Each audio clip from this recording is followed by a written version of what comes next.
Good afternoon and welcome to Kaulig Giving's first virtual discussion.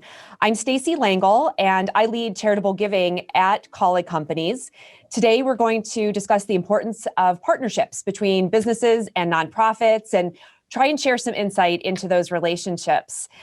With that said, I'm going to mention our panelists, but let them introduce themselves. So I'm going to start, Matt Kaulig. Hi, Stacy. Hi, everybody. It's so good to be here.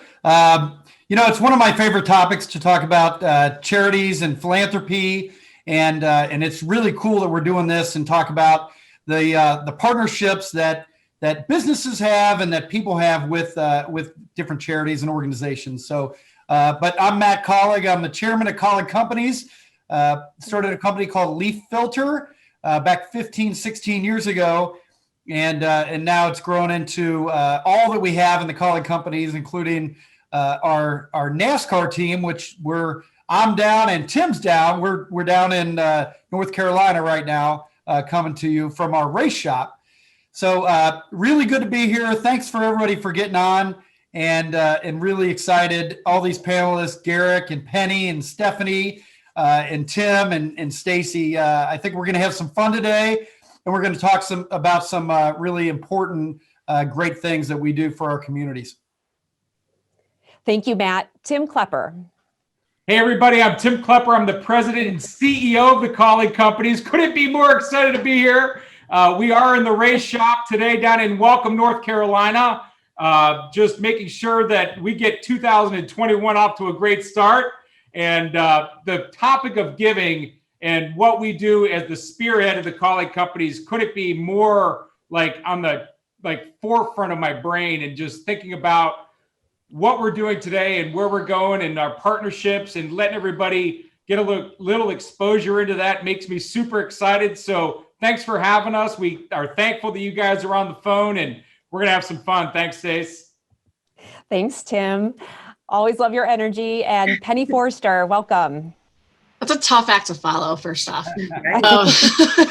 I'm Penny Forster with the Cleveland Indians and Cleveland Indians Charities.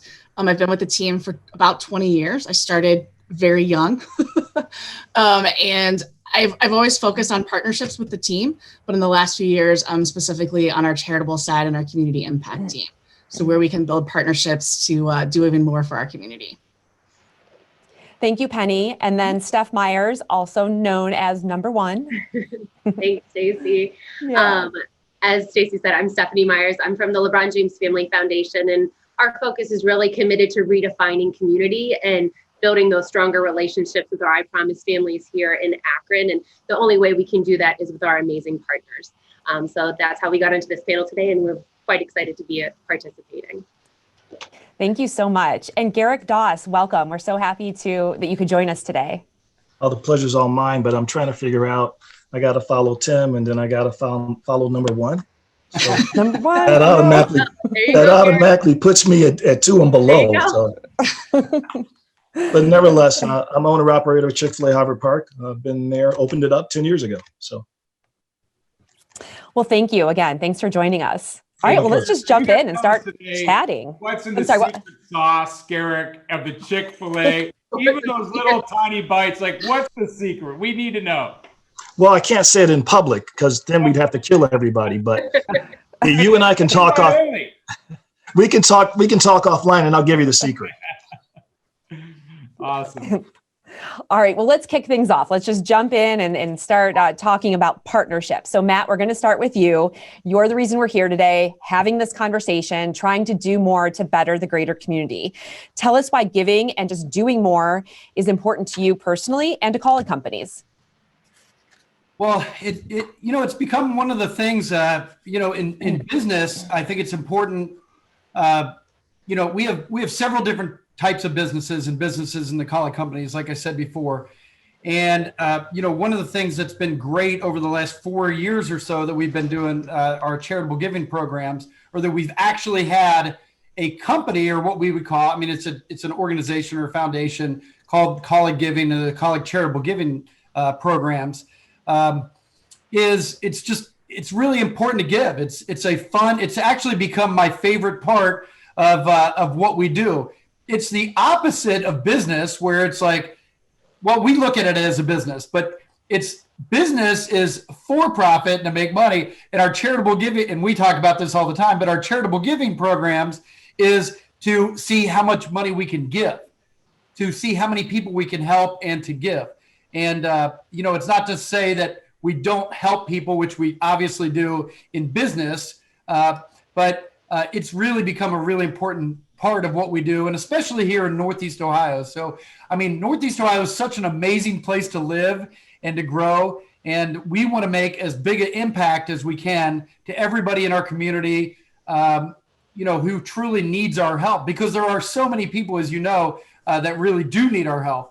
So it's been our mission at Kaulig Giving to improve the well-being of children and families through three things that I look at as three things. One, direct giving, community involvement, and amazing partnerships. And that's one of the main things that we're talking about today, is how to grow those partnerships and what that means. But we believe that the more that we could grow our businesses, the more we can give back to the community that we love. And over the past few years, we've been able, especially this year here, I think we calculated here in 2020 that we've given to over 80 501c3 organizations. And so couldn't be more excited about it, and really excited about our giving programs and what we're going to talk about today. Yeah, that's great. Spot on. And I think with that impact in mind, Tim, tell us also what partnership means to you, and share a successful collaboration with a nonprofit, and you probably can list a dozen of them easily, but what does it mean to you? Hundreds of them. And, first of all, like, not only all the people on this phone, but, we truly believe that all ships rise in a rising tide, right? If you have great partners that are in it to win it, whether it's in sports or whether it's in business or whether it's in helping people find food, we talk about food insecurity this year. I feel like that's been one of the biggest topics of the year. And then COVID and all this happens, like, all ships rise with the rising tide. So if we can come together as a team, like everybody on this call, it's all about team. But if you look at it from a charitable perspective, like they call it partnerships. I think when Matt and I and Penny and Steph and Garrett, we talk about what we're doing, really what we're doing is building our team together and building our team through partnerships so that everybody wins. If we can have a 1 + 1 = 10, that's what we're out here to do. And Matt really hit the nail on the head. We believe at the Kaulig Companies, like, the more business we can do and the more success we can have financially, the more we can impact people, the more we can give. One of our biggest endeavors is to help the families and the children at Akron Children's Hospital, right? And I know that there are people on this call from all over the country, but we talk all the time about the fact that as much as, like, you could show up to the Akron Children's Hospital with 14 bushels of oranges, like, what they need is money. What they need is money to be able to pay for the food and to pay for the clothing, to pay for the equipment and to pay for the physician and to pay for that stuff, right? And the only way to do that is to have money donated through the success of other entities and our entity's business. So what it means to us, what partnerships mean to us, is literally building our team as big as we could possibly build it with the people that are on this phone call and others to help as many people as we can. It's awesome to bring that message, certainly this time of year. That's interesting. I like that. I actually haven't heard that from you before, as far as this, we're building our team. That's what this is about. So that's awesome. Penny, so we know you're joining us from Cleveland Indians, but also Cleveland Indians Charities. Mm-hmm. So, and that's your philanthropic arm. So yes. From your nonprofit lens, from that nonprofit lens, tell us about a successful collaboration partnership that you've had, and what does the nonprofit part of the organization bring to the relationship? Got it.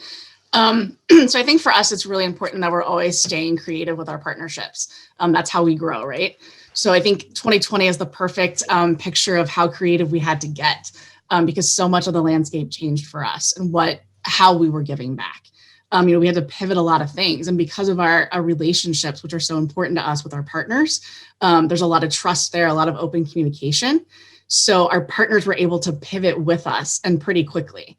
We were able to say, like, listen, we may not be able to do things exactly the way we typically do them, but we found even greater need with some of our community partners, and we'd love for everyone to get on board and help that out.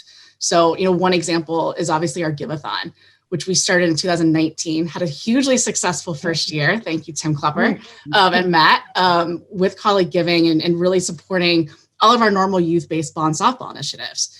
But when we got into planning for 2020, I think we had a meeting about 2 weeks before the world shut down. And then we realized we needed to pivot that a little bit and look at fundraising for a different cause. So, this year, the digital divide in Cleveland was a huge problem. So we had a lot of, thousands of students that weren't going to be able to do their remote learning because they just didn't have internet access. They didn't have the basics. So we were able to quickly pivot, figure out where we could step in and support them. And through our relationships with CMSD and Boys and Girls Club and Breakthrough Schools, together we actually ended up raising more money this year with our Give-a-thon. An even more successful second year with all of the funds going towards those organizations and enabling them to make sure that all of the kids were ready for remote learning when school started back in September. So super excited about the results. But to me, it's just the power of our partnerships and how strong our relationships are with our partners, that they were willing to take that pivot with us quickly and act responsibly when we needed to. I was going to ask you, Penny, that was interesting when you're talking about you decided to pivot, it was needed to pivot. And I wanted to know from you, why were your partners willing to come on board? And I guess you're pointing to the strength of partnerships, the strength of those relationships. The strength of our relationship. I think from the start, we're open with our partners that, here's our traditional mission and goals. Right. But obviously in a year like 2020, some of that had to shift because our partners had bigger needs. So thankfully our partners were on board with us as we talked through that. And we were able to have, open dialogue throughout the whole process to figure out where we should be making an impact in 2020, given all the challenges. Excellent. Yeah. So let's pull in Steph from the LeBron James Family Foundation. What's up, Steph? Hi, Sam. What's up, Dave? And we know that partnerships are at the cornerstone of everything you do at the LeBron James Family Foundation. It's critical to the work that you do, Steph, leading those corporate partnerships. Tell us, the reason why they're so important and give us some examples. Yeah, and Stacey, you hit the nail on the head. It's our lifeblood, and it's how we can really just continue to evolve as an organization. And one thing that we pride ourselves on is listening to our families. We have 1,500 students in the program, so 1,500 families, and we listen. We dig deep. We listen to those conversations and really identify those needs. And from there is when the partners arise, because they have their areas of expertise and we can really key into them. But the one united factor of all of our partners is they're committed to something bigger than themselves. And it's not about a return on investment or any of that. They're really invested in the people and the community, and they're very passionate and they put family first. And so Penny, to your point, in this year, you had to pivot, and the way you were able to pivot is you knew you had the best and the right people around you. And here at the foundation, we've been so fortunate that we've been able to do that. And I wanted to share a quick example, like Chase, JP Morgan Chase, they're a national company. And yes, they contribute financially, but they dig deep. And we know financial health and wellness is a huge component and a huge barrier of why our families continue possibly to struggle. And we need to break that down and really get that generational change in. And they're in the classrooms with our I Promise To students who are our parents. They are walking alongside as mentors, and they're serving in just different capacities. So it's when you find those right people and they are the true boots on the ground, that's when we really know we have the right people in place and they help the vision continue.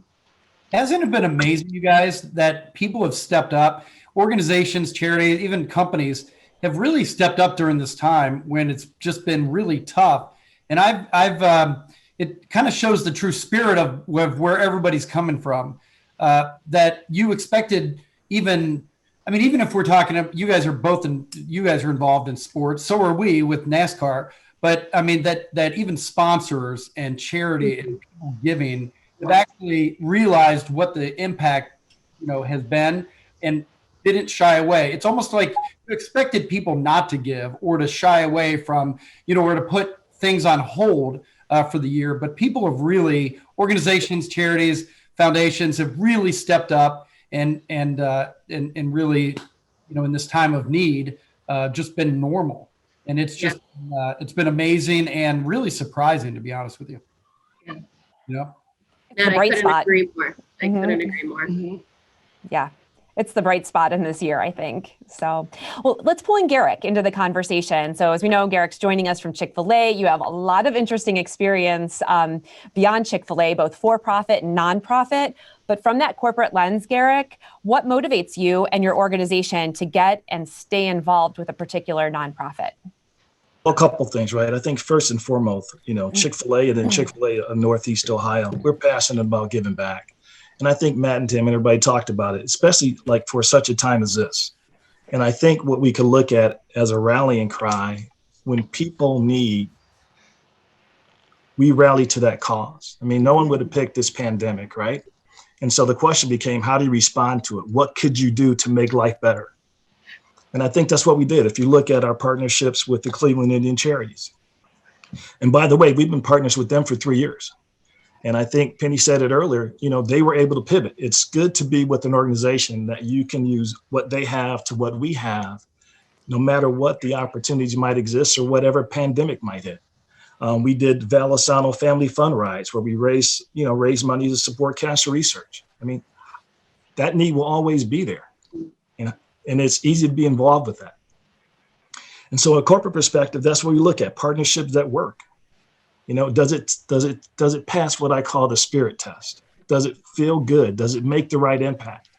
When you look at it, there's discernment out there, no matter what you do. And when you feel that, it's time to move. Your heart will make you move. And I looked at, one of the things in the chat room and they talked about, sometimes it's not always just about, giving finances, but it's also your time. When you look at what's most valuable to me right now, it's time. That seems to be the thing I have least of. And when you can devote your time to a charity or to a partner to help life better for other people, that's impact as well. I think it's all of the above. Mm-hmm. Yep, I saw that come through as well. We actually have quite a few questions already coming in. And so we'll get to that at the end, I promise. So we'll get to some of those. So you had mentioned it has to feel right, the right impact. I guess to all of those on the for-profit side, Garrick and Matt and Tim, when do you know if it's time to pivot or move on to another organization or another cause or another project? Does that ever resonate with you? Well, I mean, I would say with just even what Garrick was saying about time, given time, we really do feel like that I don't know that I think that we necessarily want to give time because we don't have a whole lot of time to give, like take a week, or even a few days and just help like a small cause. But if we can help organizations even be organized, so the foundation, right? And we talk about this all the time. We try to impact as many organizations as we can, not just financially we do financially, obviously, but if we could help them be more organized or even be more analytical. We have a Monday morning meeting. So every Monday, our charitable giving programs, we all meet. So Stacy, Tim, myself, my wife, Lisa, our CFO, Paul Martin, we get on a Zoom call and we go over numbers. We go over analytics of how we're helping them, how we're helping organizations, how much we've given, how much of that, even what percentage that we're giving is going to, what part of the organization. One of the things that we tasked or have, I shouldn't say tasked, but one of Stacy's strong point is to responsibly give. I mean, that's one of our things that we do. We've given to 82 organizations or 501c3 organizations and helped tens of thousands or hundreds of thousands of people, but we want to responsibly do it. And part of that responsibility is not only giving them financially, but actually helping them as an organization, maybe even use their funds in a more efficient, better way. And so I'm really into that effort. I really think that makes a bigger, longer lasting impact than even giving a few thousand or several $1,000s to people or it's like they say, teach a man to, what's the saying? To Fish. So you can give them a fish or teach them how to fish, right? Teach them how to fish, feed them for a lifetime. So we feel that way, and we have that mantra, even as an organization, charitably, to help in that way. Well, it comes down to stewardship, right? I mean, we have to be stewards over our business, and we have to be stewards over our charities as well. And I think, to your point, if we can help them be better at the resources that they get, then the impact is bigger, so more people are helped. Yeah. So for example, I was doing with a non-for-profit, and it gave me an opportunity to go into juvenile prisons on Green and Harvard.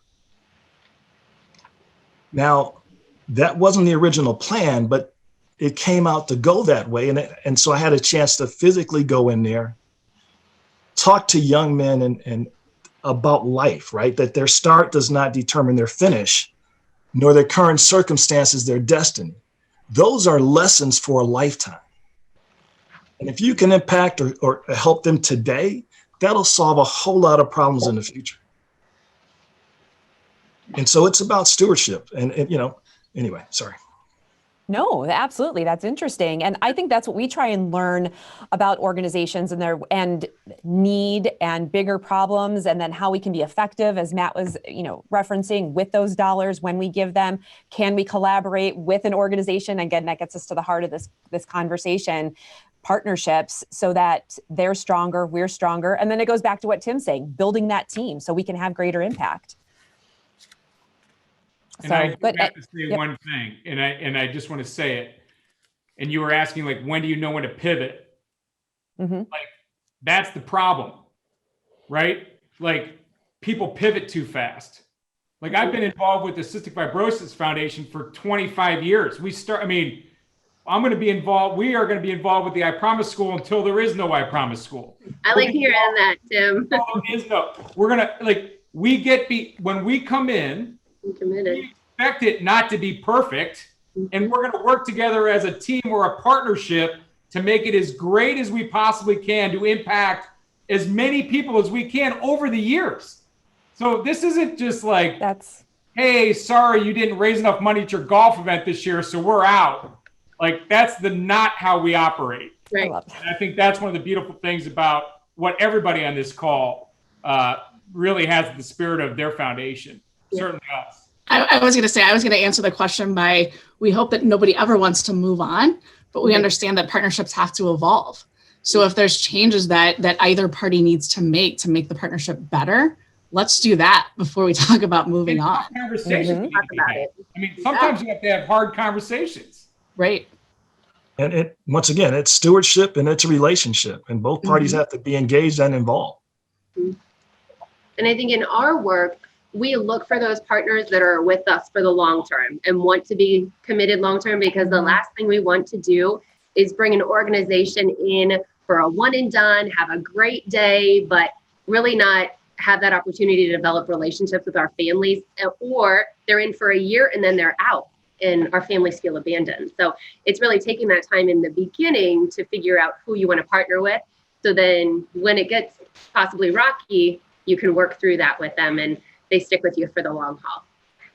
You're exactly right. There's so many partners that maybe they just want to write us a check, and that's great. I don't want to turn down money, obviously. But at the same time, if their mission and goals don't align with ours, if we sit down with somebody for the first time and they tell us that they're really focused on heart health, that's great, but it has nothing to do with what our mission is. So it's probably not the right partnership. Right. And what you were saying, Steph, too, I remember when Tim introduced me to you and brought me to your offices for the first time, you do a lot of legwork on the front end of things to make sure that we're the right partner for your organization. So And when we build, and I think it's important that when we do that legwork, we figure out what makes our potential partners tick too, right? Because we're not going to just try to put you into a cookie cutter or into a box. It's really defining that relationship and making it the best for both of us. So it's a win-win. Yeah, that's great. All right, so back to Matt. Matt, what would you say motivates you to increase your involvement with a nonprofit organization and invest those time and resources into a partnership? So, well, I love seeing the effects of an organization's efforts. Like I said, I'm a really big, what I would call like scoreboard person. Like I love analytics. I love numbers. I love statistics. I did as a little kid, even looking at, batting averages and like completion percentages of a quarterback, or like what's the free throw percentage of like a player. So I love that. And I love that about business and all of our businesses. You guys know that I'm very analytical and a numbers person. So it's the same thing, I think, with a charitable organization or even a nonprofit or, anybody that we're helping. It's like, how many people do we impact? It's not how much money can we give. It's like, how many people can we impact? How efficient can we be? And so I have come to just love that part of the charitable giving programs, is to see what kind of effect that we can have, whether it's even the greater Cleveland Habitat for Humanity or the Cleveland Indians Charities or the I Promise School. We're going to invest in the future of our community and, to see what the long-term impact can be, or, how we can affect that, the greatest. So it's super motivating and super intriguing to me. And I'm actually surprised by it, to be honest with you. I mean, I've only been, part of our charitable giving programs for 3 or 4 years. But the more I'm learning about how we can do that, or how we can impact, or how we can partner with people, again, even as Stephanie was just talking about, even with the I Promise School, and when we started talking about partnering and, even giving money to the I Promise School or helping your efforts, which are absolutely amazing. It's like, as it's like, hey, we wanted to do more than just give money.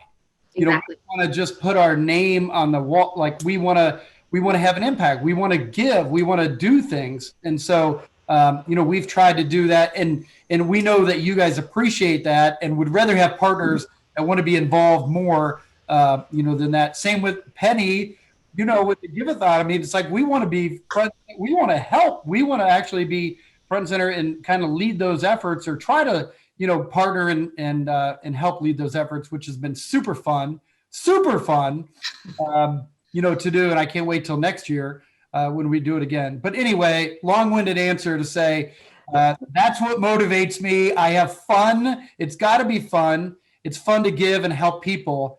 But we want to have fun as well and make an impact. And Matt, if I can jump in here and really talk about our partnership, because I do believe it's a fun partnership, and we were able to dig deep and figure out a really cool partnership. And so you guys have our Kaulig Media Lab in the I Promise School. And this Media Lab will be used by 3rd, 4th, 5th, 6th graders who will be using equipment that is in any NBC station across the nation. And this is high-end equipment. So it's pretty cool to think about the impact that in 10 years when our kids graduate, they can say at their first job interview, I have been using this equipment for 15 years. And I am knowledgeable about this because I did morning announcements in the Kaulig Media Lab. I did my hands-on, lab experiments in the media lab. And it's bigger than the financial contribution, and it's bigger than a name on a wall. And you guys have really shown that it can be fun and creative and out of the box as well, but really create that long-term impact. So it's not just a one-day event. Yep. And for those of you that don't know, we're sitting here on a panel, but for those of you that don't know, we have, the Kaulig Media Lab is a studio. So we partnered up with the I Promise School. So we actually put a full-blown professional media lab, which can have broadcasts. So we teamed up with WKYC, which is the affiliate, the NBC affiliate here. It's Channel 3 here in Cleveland. And so we teamed up with them to put professional equipment so they can actually broadcast from the I Promise School. So when they do their Akron broadcast, and we wanted to have these kids be able to, in the mornings, do the morning announcements and broadcast that way, but also for these kids to learn a trade. Like Exactly. nothing would be better than to have these kids go through the broadcasting, and they have classes in there, and again, COVID's changed a bunch of this stuff, but a teacher that teaches broadcasting, that these kids on professional equipment can learn how to work cameras and be news anchors and do things like that. So that is a big way that we can impact them, and a super fun way. And I hope that we can hire these kids someday. That's actually Right. So two things, more questions are coming in. And one thought I had when you were talking, Matt, is one way we're able to spread our impact even further, which kind of touches on Kaulig Media, is that we can share those stories. And I know we do that a lot with Cleveland Indians. And we do that, through our monthly spotlights on Fox 8. So that's another way too, is we have that, that's important to us, is really to really share those stories, talk about them. And hopefully it generates from there. And then Matt, Tim, I'm going to move away from the question I had from you, because again, we have quite a few questions coming in. Someone's asking, how did the Kaulig Companies and LeBron James Family Foundation partnership start? So I think it's a perfect question for you. I'm just going to toss it over to you. And you're talking to me, right? Yep, talking to you, Tim. Yep, sorry.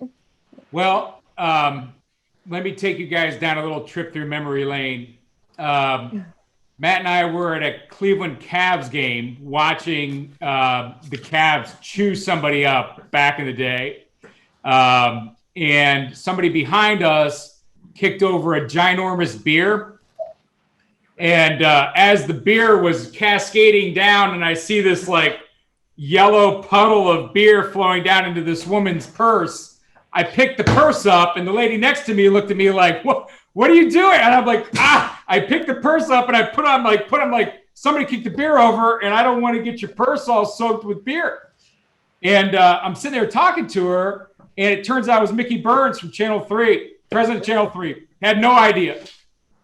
And we were sitting there talking and everything, and I think Russ Schwei and I started looking, and Dan Walsh, who's also a partner of ours over at City Mark Capital, just started talking. Like, I didn't know you were sitting there. I didn't know that. We just started talking, right? This is the beautiful thing about relationships. And as we continue to talk, Mickey started talking to us about like people and the community and all the stuff that we're doing. And boy, you guys are down in Akron, and you know what else? There's somebody down in Akron we want to introduce you to. And I'm like, who's that? She's like, the I Promise School.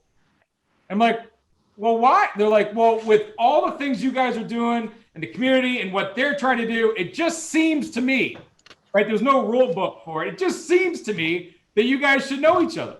And that's how it started. Now, of course, everybody knows who LeBron and Maverick and all they are. Everybody knows like what we're like. But the actual glue that put that together was definitely Mickey. And when Mickey introduced Matt and I to Steph and Michelle, so Steph is one at the Promise School. That's what you said. And then Michelle Campbell is actually boss.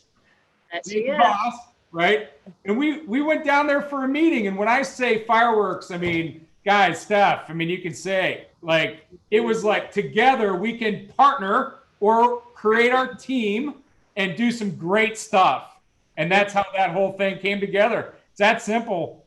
Nobody called me. Nobody called you. It was literally relationships. Yep. It's about having the right people around you who understand your mission and your goals and are willing to align with the other right people. And you guys were clearly that. You're committed to something bigger than yourselves and for the long term. And you're very passionate about your backyard. Matt's work with UA. And you guys have never forgotten where you come from. And that's a key thing. And we know that you guys dug your roots deep here. So we, of course, and Mickey and WKYC is again another long-term partner. They're our media partner. And it's again about just cultivating those right relationships who will then continue to expand your arms and legs on the ground.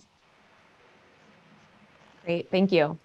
Penny, how do you balance achieving your goals for your organization or for a project while responding to the needs of a donor that could throw that off balance? How do you do For that? sure. For us, it's unique, and I'm guessing, Stephanie, it's very similar, but we almost have two kind of buckets of donors, right? We have the more what I'll call transactional donor, which is our fan base, right? So they're donating because they want access to a program or access to an event, or they're just a big fan of the team and they know that we're doing good things in the community, or they're making a donation on behalf of someone that was a huge fan. So that's one bucket. And for that group, it's more about just making sure we're always telling our story, right? So as we stay engaged with our fans normally, making sure that what we're doing in the community is part of that story and part of that engagement. So using our social platforms and others just to make sure that we're always making sure we're out there with what we're doing, because those donors will continue to give because of their fandom.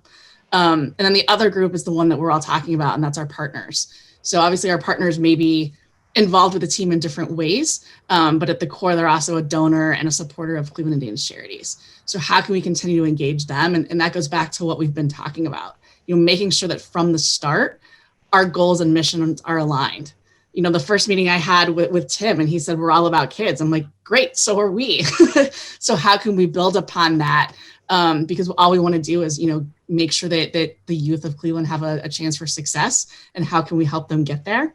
And then obviously growing the game of baseball, which is kind of our bread and butter based on who we are. So I think for us, it's looking at both groups and not only balancing each one, but balancing them together too. Good. And Steph, what would you say? How do you keep your donors engaged? And then we're going to move back over to Garrick. We'll pull you back in here in just a moment.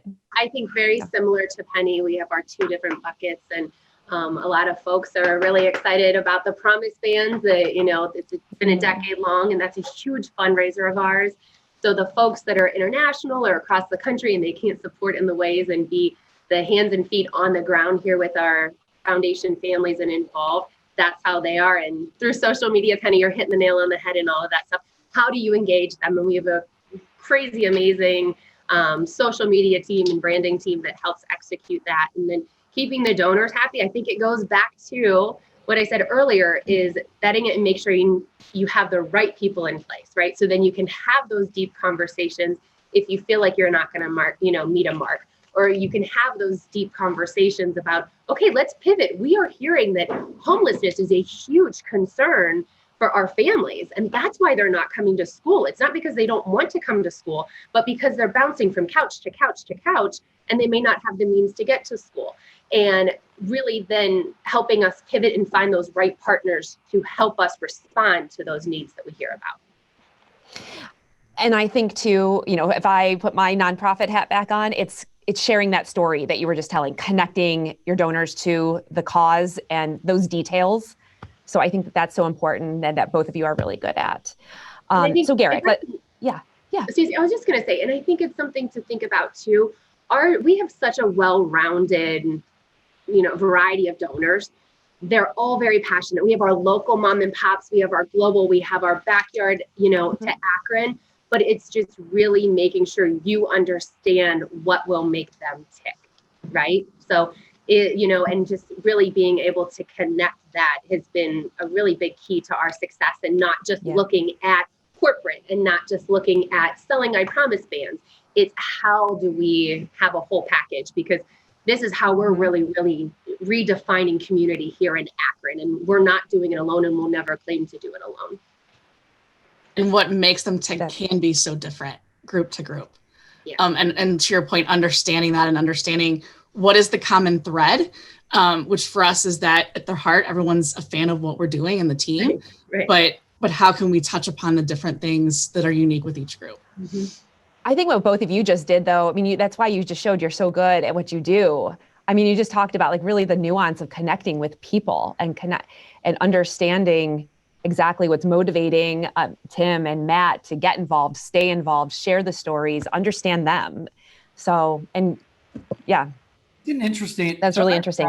I have a comment. I don't know what, but even listening to Stephanie, and it is very intriguing. So like the LeBron James Family Foundation, what you guys do, obviously it's LeBron James family and it's basketball. But you guys have gotten so far off of basketball and just helping the community. It's awesome and amazing. So even my comment, like in Penny, we've talked about this before, but with the Cleveland Indians charity, I mean, it's the Cleveland Indians. You clearly are a big time, you're a Major League Baseball team, and you want to help, but you guys have tried so hard, which you have, to make a difference through baseball and softball, right, in the cities. Right. But also branch out, or trying to branch out as much as you can to do other things like the digital divide. I mean, that obviously has nothing to do with baseball. It's just helping kids and helping people in the community, and it's really cool. And it just reminds me of like what we were just featuring on Cleveland's Own, like on the Fox 8 series. The last few months, we've been talking about the Rock and Roll Hall of Fame and the impact and the huge, massive impact that they have on the community. That isn't just rock and roll. They try to take rock and roll, but they've given to 500 501c3 organizations this year.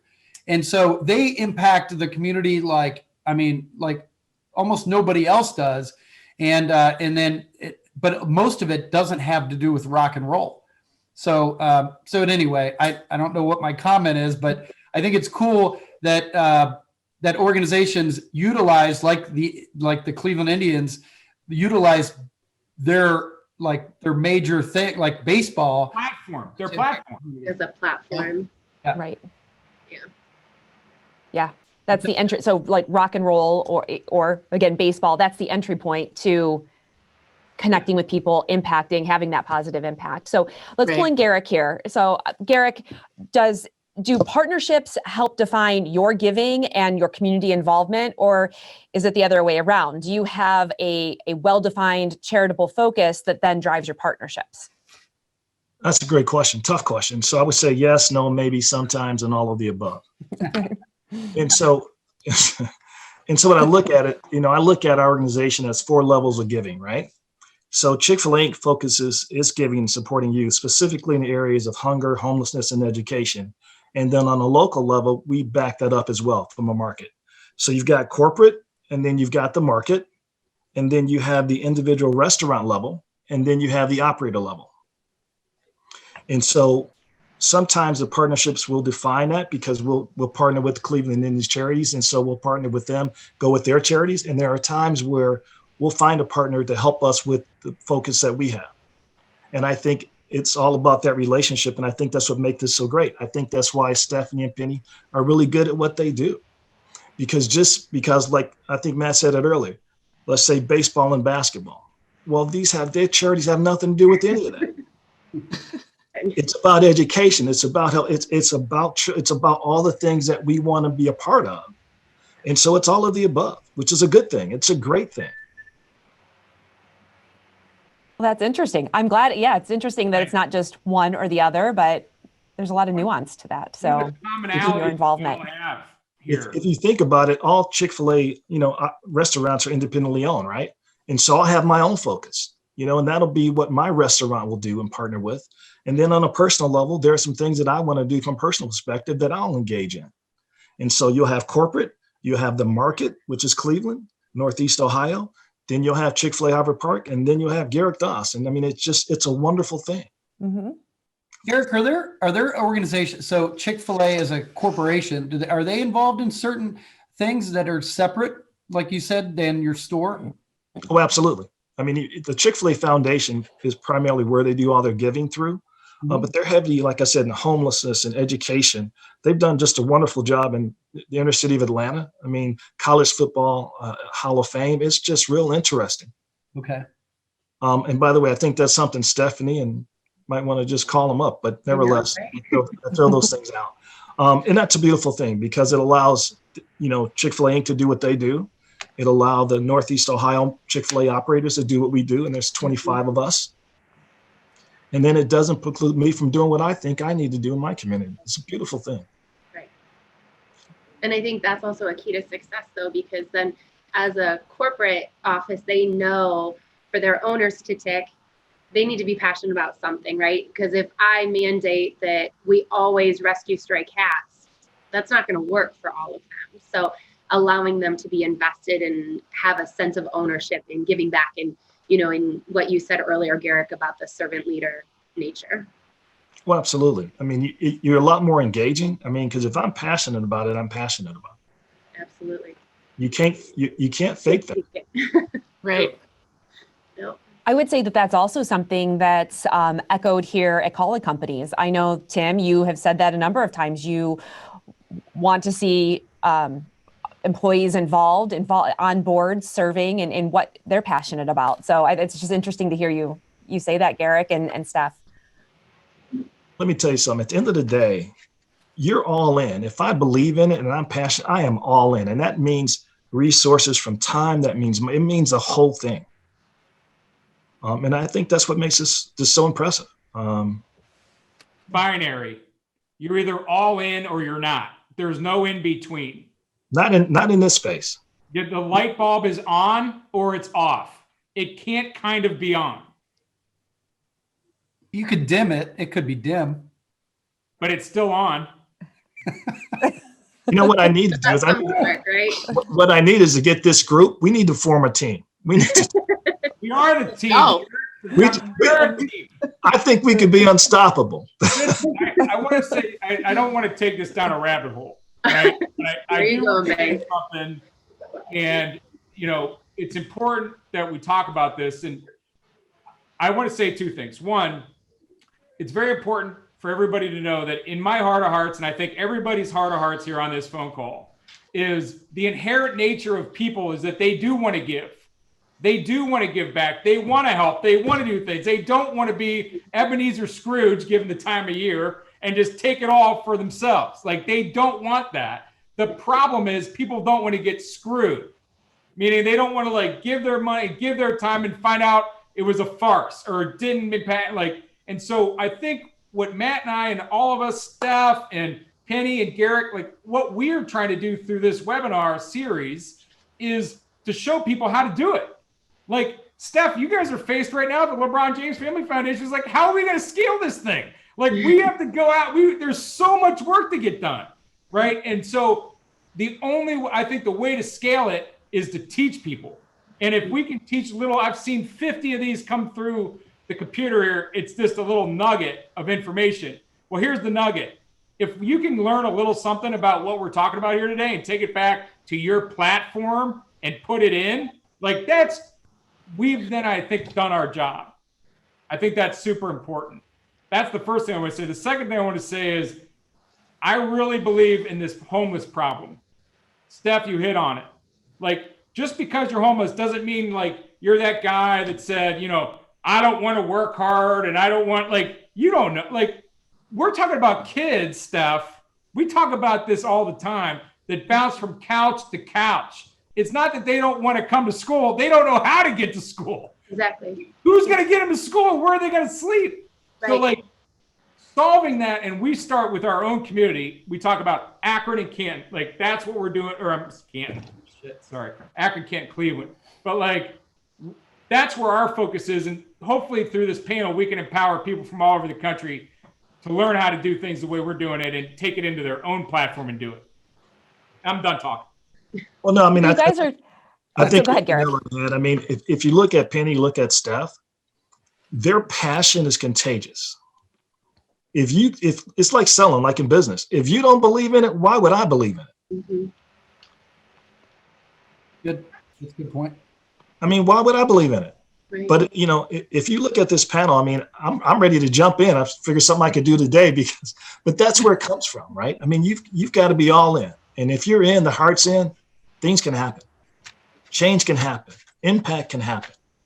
And I think, Garrett, you bring up a good point. It's finding those people that are all in and showing them your true colors. And I think bringing up, trust, right?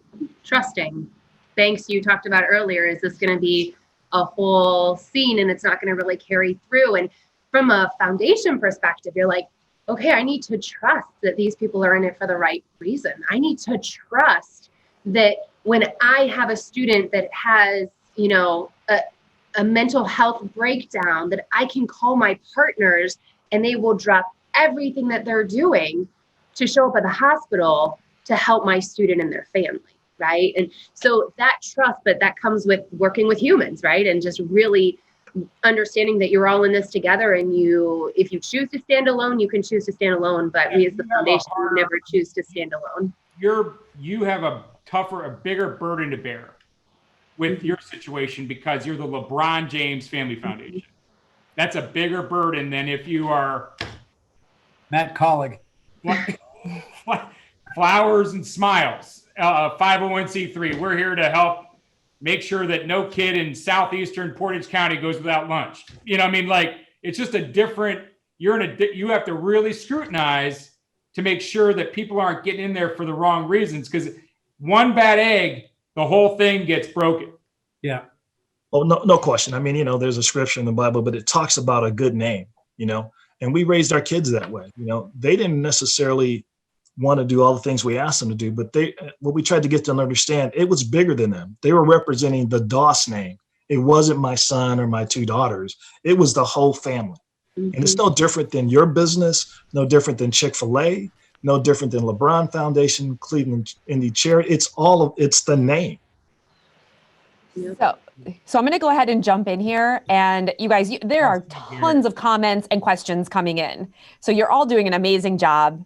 I think this is exactly what we wanted this conversation to be, was interesting, insightful, being able to take something away to your big or small organization, or again, if you're on the for-profit side, how to get involved. So what was that, Tim? I'm fired up, Stace. Well, you guys are doing an amazing, like, again, the comments are great. We have tons of questions coming in. So I want to throw some of these out to you because we only have about 10 minutes left here. So these past 50 minutes have flown by. You guys are doing an amazing job. But in general, people want to talk about and hear about how small organizations can have an impact, or, you know, if they have a big idea and they might not have the same name recognition as Cleveland Indians Charities or the LeBron James Family Foundation. I do think every nonprofit, big or small, has their own set of roadblocks, right, in the work that they do. But how can they, with a big idea, you know, how can they get in the door with a donor? How can they make the same type of impact? Can anyone speak to that? So, so it doesn't necessarily have to be a big idea, but the right idea, right? And I think as a small organization, and I'll leave this to the rest of the group to continue this, but it's finding that right partner, right? And so, for example, I did some work with Yvonne Pointer, and what she wanted to do was feed for first responders. So she had a small budget, and what I did is I agreed to split half. So you had a budget for 50 meals, I'll throw in 50 meals. And so all of a sudden, instead of feeding 50 people, we fed 100. And so I think there are opportunities. It doesn't have to be, it's the idea. Feeding first responders, that works for me. What I do is chicken. I do food. That's easy for me. So it doesn't have to be a big organization. It's the right idea with the right partner. Mm-hmm. Right. That's finding that right partner, right? If you've got the idea and you've got the backing and the information behind it and you know it's going to work, it's just almost networking it to find that right partner that can help you bring it to fruition. And Garrick and Penny, like, I think of the Akron Food Bank for us, right? We are not experts in food insecurity and food distribution, but we have amazing gems in our community. And we have the We Are Family philosophy and the logo. So we have that trusted roof that we can bring their areas of expertise under. And at first that could have been very intimidating. And we could have said, no, this is too scary. But we knew that we had the experts that would line up and back us up. And another thing I would always suggest is and challenge people is, Garrick, we talked a lot about this earlier, making sure you're passionate, making sure you're supporting something that's authentic and you're that driving force for that, but always being okay with asking why and continuing to ask yourself why and dig deeper. And then if you do get a no from someone, also challenge that and don't always accept a no, and understand why that no is coming to you and how you might be able to pivot, or maybe there's just a different way that you guys can align as organizations. And like Stephanie just said, building off of that a little bit too, there's so many different organizations that approach us all the time, and we just can't work with all of them, or maybe it doesn't make sense to work with some of them. However, it's good for me to know who they are, because a year like 2020, so many different things came up where we were reaching out to people that we wouldn't typically work with, but because we knew they existed and we knew what their space was, we could go to them and say, hey, can you talk to this group? Because they have this need and I think you guys could help fulfill that. So just because of who we are, like you said, we're the Cleveland Indians, right? So we have an ability to connect people in a way that maybe we're not the ones doing the giving, or we're not the ones doing it, but we're connecting the right people just because they've come through us in some fashion. Absolutely. Because, once again, it comes down to that networking piece and the right idea with the right person. And I think you learn even from the no's, right? Yep. Absolutely. Absolutely. Maybe the first ask wasn't the right one. Maybe you need to go back and get something done differently, or, be more passionate about your pitch, but doesn't mean it won't happen sometime down the road. Right. And they're called partnerships, because you're partnering with somebody, whether you're on, like you said, Penny, on the receiving end or on the giving end, you're still having to work with somebody. It does come down to relationship. It does come down as an organization. I know that's one of the things that we're talking about today is the partnerships, how to be a better partner. It is, you have to be engaging, and it has to be a true partnership.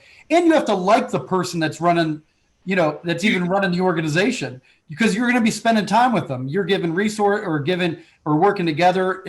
That's really important. And that's really important for organizations to find people, just like employees or employers or partnerships in business of any type, that you like the people. But, another comment that I have is that people do ask all the time, well, how can I give? I mean, these are big organizations we're talking about. We're talking about Chick-fil-A, LeBron James Family Foundation, the Cleveland Indians.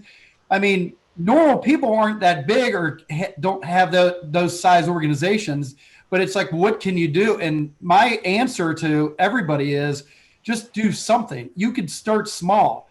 I'm not even trying to do advertise, but Tim Klepper started an organization called Santa Picks You 6 years ago, where he literally just went to the toy store and got toys and took them down to Akron Children's Hospital, and just to give. And then it turned into, bringing a couple other people in and bringing more toys and more supply, and then going down to the hot. And then now today it's turned into, now they're taking it to 4 different hospitals throughout the state of Ohio and raising tens of thousands of dollars and really helping almost on an annual basis, helping a lot of kids and families. So, but that's a good example of just, somebody with just a couple $100 doing something small, and then it can build. Or if it didn't even turn into a bigger organization, it's okay too, just to take, maybe it's just taking a turkey to a family here this Christmas. So, again, it's not the size, it's the intention. And like you guys have said, people just want to give and help. And so it's important for people just to, what do we say? It's the healing power of giving. You can heal yourself, by giving to others. It helps them, it helps you. It's just the spirit of giving. And and never regret the days of small beginnings. I mean, if you look at Chick-fil-A, it was just one restaurant down outside Atlanta. Mm-hmm. Now you're 3,500, throughout the country, and they're in Canada and some other. I mean, you never regret that. And and like I said, learn from those no's, because that's how you grow big. Well, and I just want to say, and I know we're pressed for time, and I hate it, but being small is okay. Like, not everybody has to have a ginormous foundation. What's wrong with being small and making little impacts? Like, I'd rather have a zillion bricks than one massive slab of concrete. So, I don't know. What? That makes no sense. But, you know what I mean? Like, there's something to be said about being able to help and not having to get massive and not having to. Listen, I'm never going to become the American Lung Association, so I don't want to bring a turkey over to that guy's house, even though I know he needs it. Like, that's not the way to think about it. Right. And you can grow small. You can grow small. I think everybody on this phone, everybody started from somewhere. Trees, they can start from seeds, right? They do start from seeds, Garrett. They can start from seeds. So if you can be a seeder if you want to be, right? It's just going to take some time. So I know I even have some thoughts directed towards some of these smaller or less known well organizations, but we're down to our last minute. And I feel bad because there's a bunch of questions and we didn't get to them. I know. There's been quite a few about volunteering. So everybody and volunteerism, the importance of that. I know there's a number of questions we haven't gotten to. There will be an email that goes out at the end of this webinar, and anyone who has an unanswered question, they can send it to the email that we're providing in that email, and then I'll push it out to each of you. So if someone's got a question for Garrick or Penny, Steph, Matt, Tim, I'll send it over to you so that we can answer it for them after this. And then I think, needless to say, we found that that we could keep talking, but there's a lot of conversation here. So it's been a lot of fun. It's so interesting to hear from each of you. Thank you. With that said, again, we're down to last minute here. I'm going to pass it over to you, Matt, to kind of wrap this up. Well, I just want to say, I appreciate everybody being on the call and everybody even tuning in and listening. It's been a great conversation for me to have. And I just want to wish everybody and their families a happy holidays season. And, it is really about giving and what's in our hearts. And especially this time of year, there's so many people that aren't as fortunate as we are. And we always want to remember them. But as big an impact as we can have on the community and the kids and the families, we honestly want to have a big impact on different business owners and people that are leading organizations to help them have a better organization as well. So, but that's it. Thanks for coming. Happy holidays. And we'll see you next. How are we doing this more often? Are we doing this every quarter? Every day, same time, Matt. Now that we figured it out. We will definitely do this again. I hope everyone will join us. Thank you. Thank you. Thanks, everybody. Take care. Thank you, everyone. Take care.